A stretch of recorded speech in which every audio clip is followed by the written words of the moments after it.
It's okay to feel guilty. It's okay to feel shame.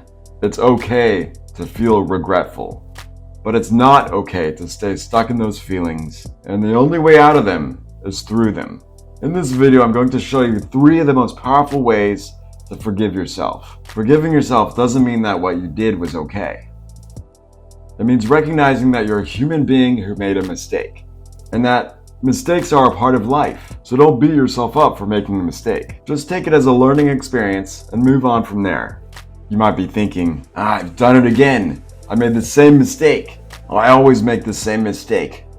Costing me money, costing me time, costing my self-esteem. But how can you forgive yourself when you're constantly beating yourself up? Let's talk about some ways you can feel better about yourself so that you can get back on track. And of course, forgiving yourself is one of the most important things.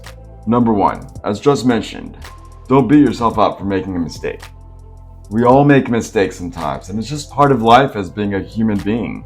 It's okay to mess up sometimes. What matters is how we react to our mistakes and how we move forward from there. Ask yourself these 2 questions. What did I learn from this mistake? If this situation were to happen again, what are 3 other ways I can respond to it? Then choose the best answer for yourself and for all the parties involved. Number 2, admit that you made a mistake, but don't dwell on it. Dwelling on something is when you focus on something for too long. As you probably know, what you focus on grows, so be very conscious in choosing what you focus on. So after we've learned from our mistake, let's do our best to focus on what's right or what's good instead of what's wrong. Number 3, this might sound a little bit out there, but let's tear down that invisible wall that separates you from your past self. We want to reunite them as best friends now, and take your past self with the lessons you've learned and mesh it with your present self. Number 4, write a letter to your past self saying how amazing they are, even though they've made mistakes in the past.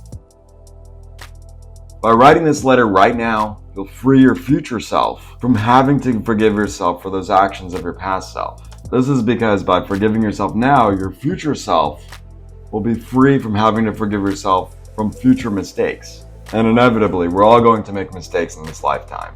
This means you'll get to spend more time hanging out with your best friend, instead of wasting time dwelling on mistakes that happened years ago. Thanks for watching. I hope you enjoyed this video, and if you liked it, press the like button, and be sure to subscribe for more videos on how to strengthen your mental health.